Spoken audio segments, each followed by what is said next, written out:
Je veux être aussi la présidente du travail pour tous et du métier pour chacun.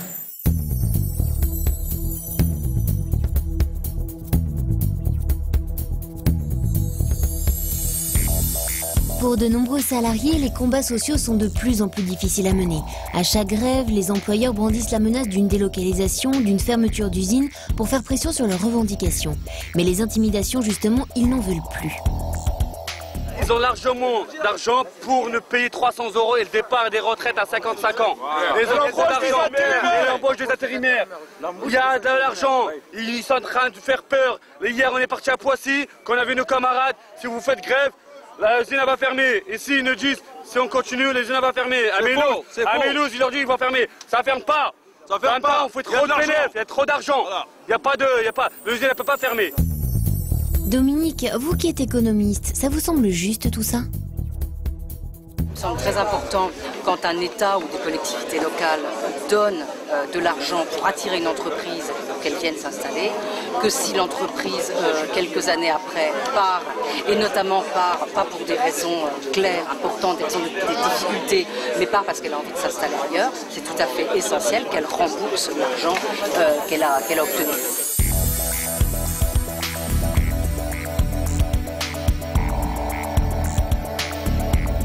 C'est ce cri de colère que j'entends monter de la France qui travaille et de celles qui aimeraient travailler.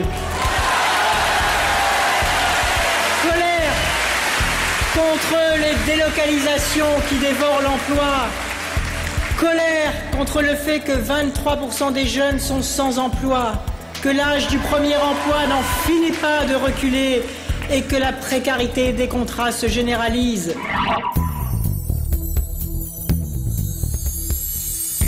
Aurélie a été embauchée avec un CNE. Jusque-là, tout se passait bien. Mais la fin de sa période d'essai de 2 ans approche. Et voilà que son patron se met soudain à lui trouver plein de défauts. Surprenant, non? Aurélie, qui préfère garder l'anonymat, nous raconte ce qui se passe. Pendant 1 an, j'ai eu aucun souci, aucune remarque, tout se passait bien.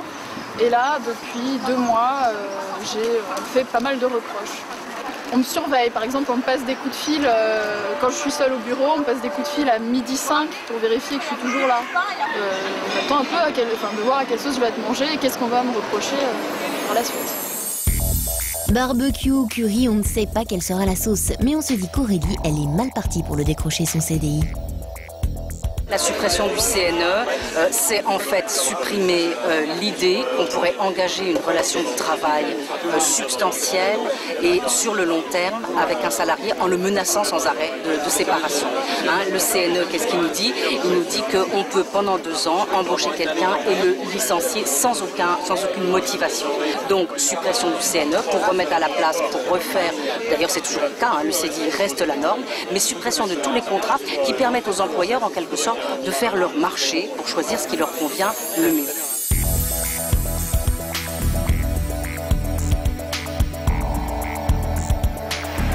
Voilà pourquoi, parce qu'il y a cette aspiration à plus de justice et à davantage d'efficacité, nous supprimerons le CNE pour faire du contrat à durée indéterminée la règle.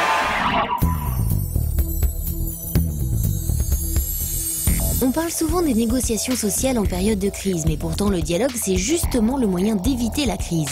Alors on a eu envie de savoir comment ça pouvait marcher. On a cherché des exemples, on a trouvé, et ben ça marche. À l'origine, on était une entreprise avec 3/4 d'hommes et 1/4 de femmes, et puis on a une PDG femme qui est arrivée. Et là, elle a décidé de mettre en place une négociation avec les syndicats, et nous, on attendait vraiment ces négociations depuis longtemps.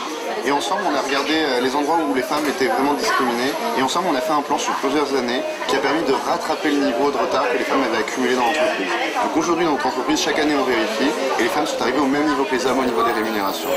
C'est fou ce qu'on peut faire avec un peu de bonne volonté. En tout cas, moi, j'irais bien bosser dans la boîte de Mounir. Et vous, Dominique? Le dialogue social, la présence de syndicats dans les entreprises, ça rend les entreprises plus performantes parce que tout est construit par accord entre les représentants des salariés et les représentants des employeurs.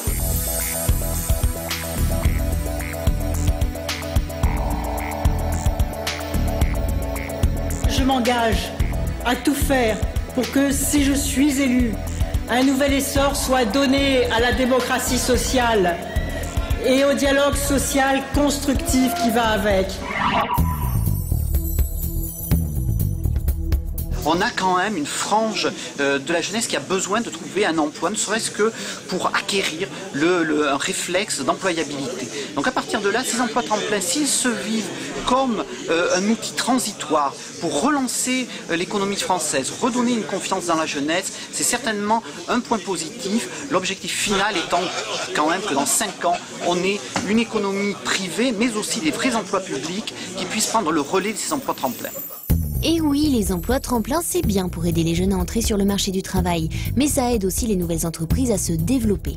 Ce qui est important, c'est qu'en fait, au tout début, nous, la boîte, elle a 1 an et demi, et que c'est difficile de créer un emploi parce que finalement, on n'a pas la stabilité de chiffre d'affaires qui permet d'être sûr d'assurer un salaire mois après mois, alors qu'on a besoin de cette force de travail supplémentaire.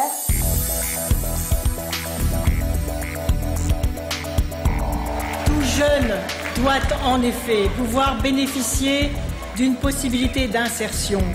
Et je propose à cet effet de généraliser les bourses et les emplois tremplins que les régions ont mis en place avec succès par quelques dizaines de milliers d'emplois déjà. Nous ferons à l'échelle nationale 500 000 emplois tremplins pour les jeunes. Avoir des idées, des projets, vouloir créer son entreprise, se mettre à son compte quand on est jeune, c'est beau et c'est normal, vous me direz. Mais quand on est jeune, souvent on n'a pas d'argent. Et là, c'est le drame. Le plus difficile quand on monte une boîte, c'est de se dire j'ai pas que mes idées à créer, à mettre en place, il faut que j'assume toute la lourdeur administrative qu'il y a, il faut que je puisse payer l'URSSAF et compagnie. Ça coûte super cher et on se rend compte, par exemple, on aurait besoin de conseils par moment ou on aurait besoin d'avoir des compétences supplémentaires pour développer nos idées. Et ça coûte cher et il n'y a pas de système aujourd'hui pour qu'on puisse faire ça. Donc forcément, j'aurais bien aimé un peu de sous. Et puis j'ai dû les chercher par moi-même et j'ai dû les chercher par un peu de concours pour essayer de faire l'amorçage en fait. Dites entre nous, un petit coup de pouce pour démarrer dans la vie, ça fait pas de mal, non ? Donc l'idée d'un prêt à 10 000 € est certainement un élément fort du programme de Ségolène Royal. En effet, on voit bien que les jeunes, lorsqu'ils ont 18 ans, peuvent choisir soit d'aller dans l'université, mais à ce moment-là, pour beaucoup, surtout de milieux populaires, il faut avoir un financement pour faire des études plus longues, ou bien veulent se lancer dans la vie. L'État ouvrira un nouveau droit. Chaque jeune à sa majorité disposera d'un prêt gratuit de 10 000 € pour lui permettre de construire son premier projet de vie. On ne peut pas promettre à quelqu'un qui est au RMI que s'il retravaille, eh bien, il va trouver un revenu supérieur. Ça, c'est complètement insupportable.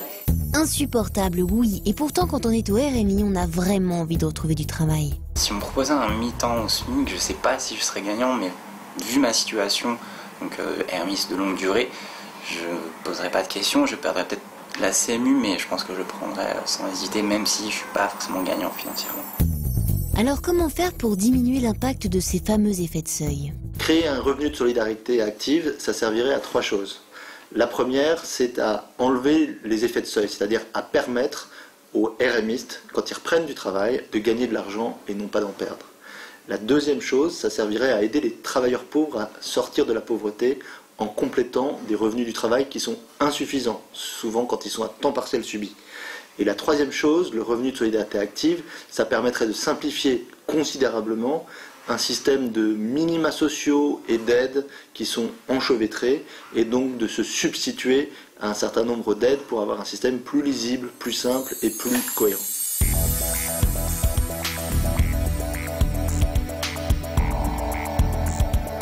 Je donnerai raison à ceux qui, comme l'association Emmaüs, demandent depuis longtemps la création d'un revenu de solidarité active qui garantira les prestations et qui assurera que quelqu'un qui retrouve un travail ne puisse plus voir ses revenus baisser. Perdre son emploi et se remettre sur le marché du travail, ce n'est facile pour personne. Mais sans formation, sans préparation, c'est mission impossible. Après 25 ans au même poste, Swedish vient d'être licencié. Alors, ça va être facile de retrouver du travail ? Non, je ne veux pas parce que j'ai travaillé 25 ans, je fais toujours le même service et bientôt je vais avoir 50 ans. Je pense que ce sera très difficile de trouver un emploi ou une formation.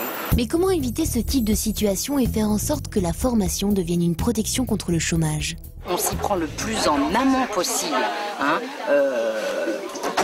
pour faire en sorte que l'entreprise toujours donne de la formation à son salarié et que le salarié ait aussi une sorte de droit à la formation, donc qu'il puisse se former. Et d'autre part, quand le licenciement menace en quelque sorte, validation des acquis de l'expérience, et quand le licenciement est arrivé, alors prise en charge du salarié.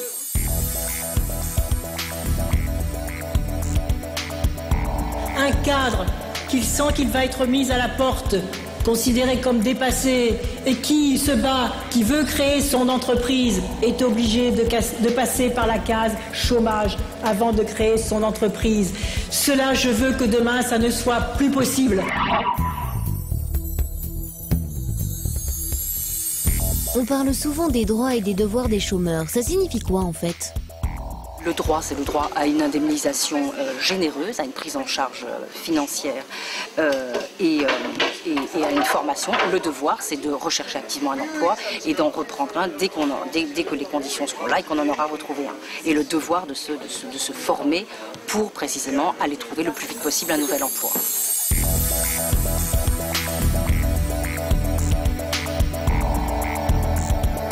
Je créerai la sécurité sociale professionnelle qui garantira contre une formation et une recherche active d'emploi une rémunération égale à 90% du dernier salaire perçu afin de permettre sans drame la mutation des emplois.